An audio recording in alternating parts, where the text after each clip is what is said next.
Hello world! In a previous video, we created a test chatbot using the IBM Watson Assistant platform, and then we set up a Python Flask program to catch the webhooks that we set up using Python. You can watch that video by clicking here and watch how we did that. So in this video, we're actually going to connect directly to the IBM Watson Assistant and start a session and then retrieve the logs of the previous conversations. And we're going to do that using the IBM Watson library. But first, welcome to the 147th video on my channel, where I'm building my own digital assistant named Shane, like Jarvis from the Iron Man movies and comics. So we've been playing around with Dialogflow and IBM Watson, and I kind of like IBM Watson more, so I've been continuing my progress on that. Please like this video if you enjoy it or if it's helpful, and then subscribe to my channel if you're interested in Python programming, robotics, artificial intelligence, etc. And so before we go too far, you're going to have to pip install IBM Watson. So you can either go to the command prompt or go directly from your interpreter.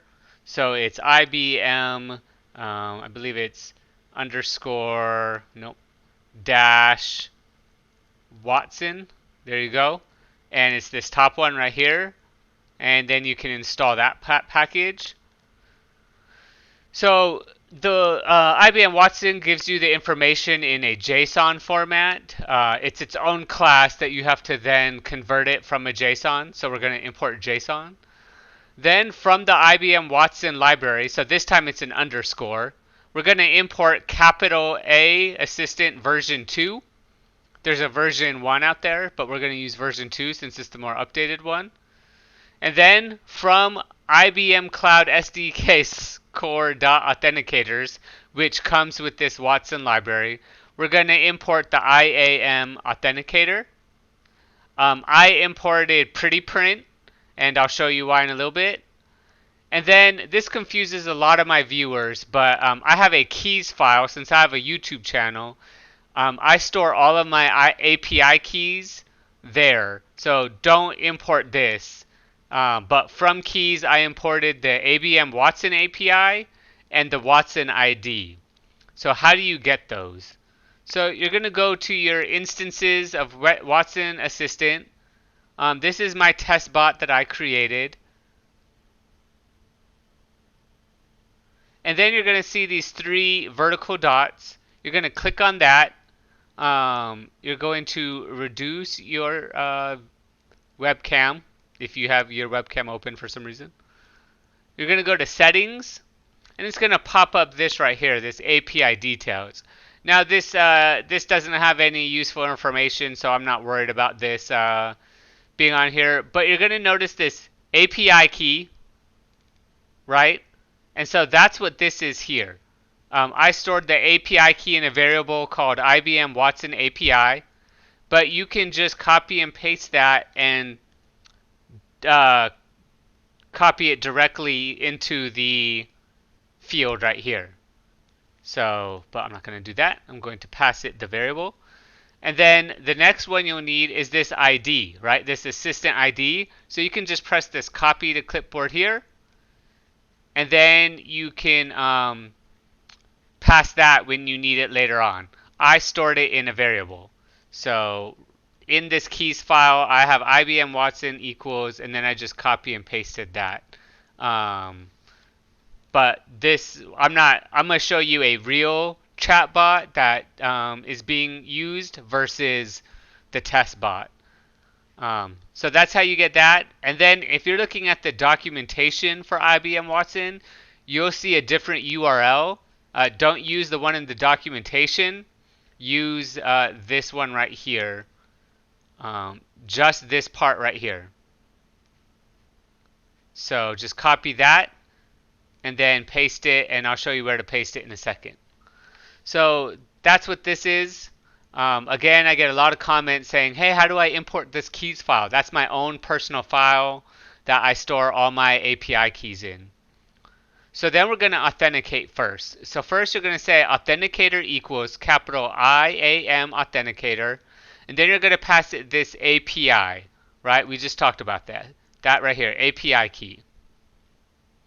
So this API key is different because, and I don't want viewers to have access to that one. Then you're going to set up an assistant equals capital A assistant version 2. You're going to pass it this version. I don't know if this is correct, but it does work, so go ahead and use it. Authenticator equals authenticator, which is right here. Then you're going to set the assistant.set underscore service underscore URL, and the URL is what I just talked about, this part all the way up to instance. So I am in the South US, so I am using this URL. When you set up your Watson Assistant, then you probably clicked on the URL that is closest to your default group. I'm closest to Dallas, so I'm using that one. All right, so that's how we authenticate. The next thing you're going to do is that we're going to set up a session. So it's going to create this session ID real quick. So let's start this. Let's run this program, and then I'll show you.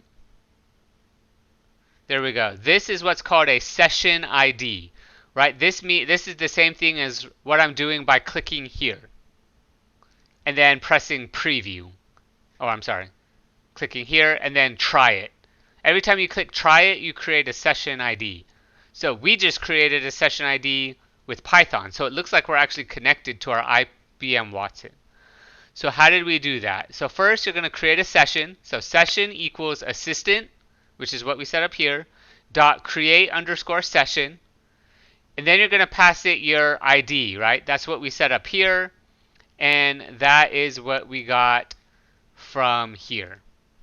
You go to settings, and that is the assistant ID. So that's what you pass it here. Then dot get underscore result, and call it. And what that does is it creates a JSON file, but it's a JSON string, right? That's what JSON dumps is. You can use JSON dump, but this documentation doesn't like it. So session JSON equals JSON.dumps. You're going to pass it this session. If you were to print just this, you can specify the indent. This isn't IBM Watson stuff, this is JSON, but that gives you an indent of 2 so you can see what the JSON looks like. Then we're going to make a dictionary out of it. So section, these are my own variables, you won't find this in the documentation. Session underscore dictionary equals JSON.loads. Right now we're creating a dictionary, and you're going to pass it this JSON. In this JSON, there's only one key value, and that is the session ID. So we're going to put session ID equals section dictionary, that's up here, and then I just want the value from this key right here, session ID, which is it's the only one. And now we have just the session ID. All right. Now we won't go over it in this tutorial, but you can interact with your assistant directly from Python.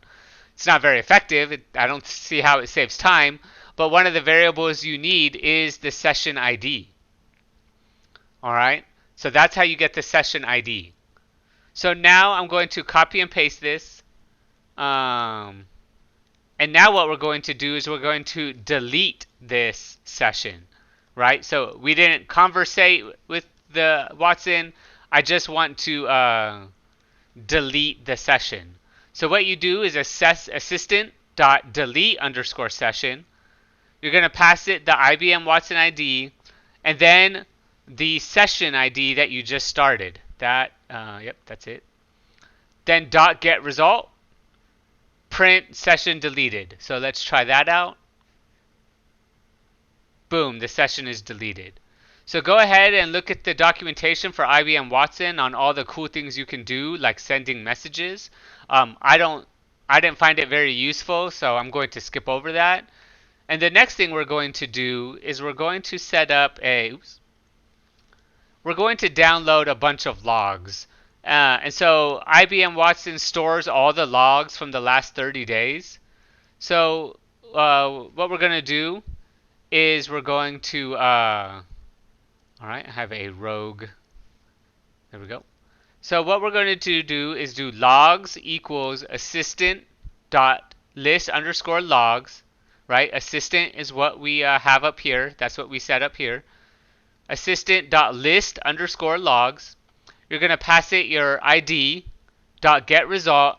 And then we're going to do the same thing.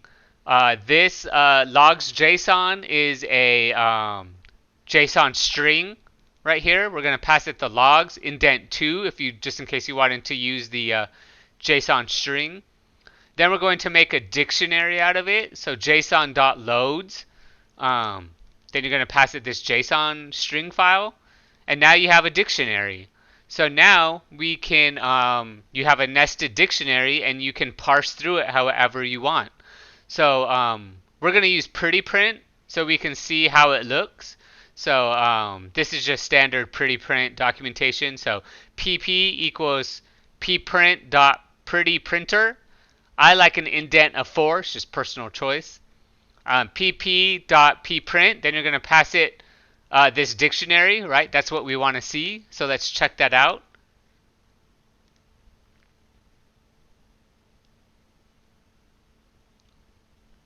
All right. Now that's a huge dictionary. Let's go to the top of this and let's just get a good look at kind of what we have here. All right, so what we do is we have these logs, and then we have a log ID. We have a conversation ID. You have your input here. So this is when you first log on, right? There's a blank text. It has all this response right here. And it says, hey, welcome to this. This is the default of a production chatbot that I'm working with. And you can see all of this stuff is available to us. So this is all the conversation history of the last 30 days.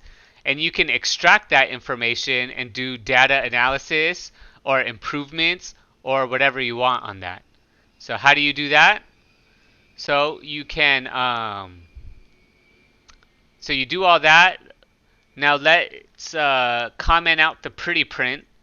And now we're just going to do like any other nested dictionary. And we're going to extract the key value pairs from this. And so you're going to accept this dictionary, right? So so nested test. This is just for you, the viewer. You're going to pass it this logs right here. That's the very first key that you have. So the next thing we want is this log ID. This is just something I chose to highlight it. So log ID equals ID log ID. And then date. Oh, hold on.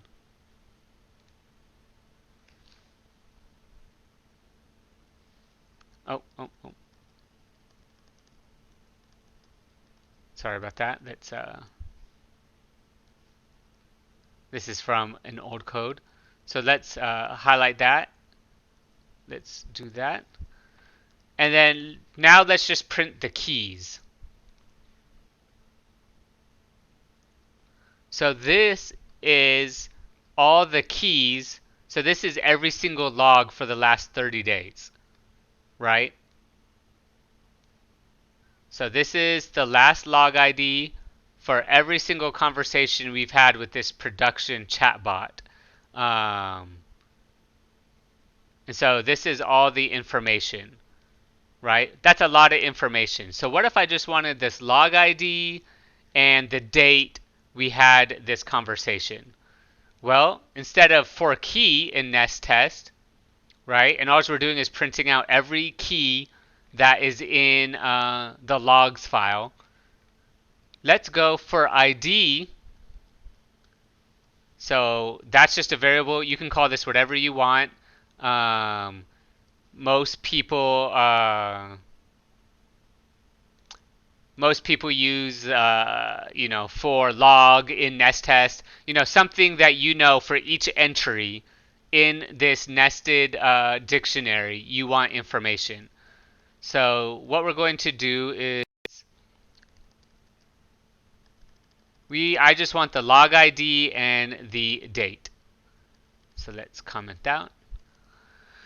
All right, so for every ID, I just want the log ID, right? So for every entry, so log ID equals this ID, and then all I want is this right here, log ID, and then we want the date.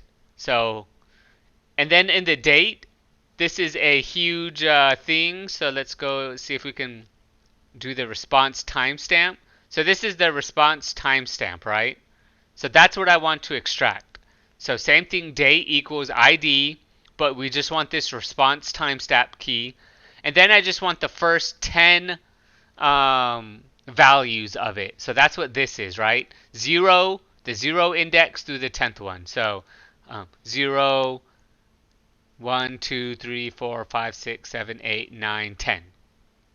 And that's the date. That's all I want for this purpose. So let's print those out and let's see what we get.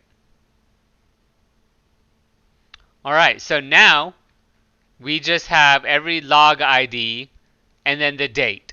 So this is the past 30 days. So in the last 30 days on June 18th all the way to the 14th of July. So what you can do is you can do a daily log file and you can extract all the information from people interacting with your chatbot in Python, and then you can do whatever you want with it. You can parse that in an email. So if somebody's like, if you have your chatbot like, hi, my name is Brandon, and I would like to buy something. I want to buy it in next month. And then, yes, here's my email. Then you can use Python to, send this to a sales representative. Says, hey, Brandon wants to buy something in the next month. Here's his email. Please reach out to him. So you can use this information, and the most popular video on my website is me interacting with the Gmail API, because that's what I want my chatbot to do, or my digital assistant to do, is manage my emails. And so you can pass this information to your Gmail and email your sales representatives. You could do a bunch with this. So it's pretty powerful. I'm pretty excited that I was able to kind of walk through this outdated documentation. I hope that it helps somebody working with the IBM Watson. And thanks for watching. Goodbye, world.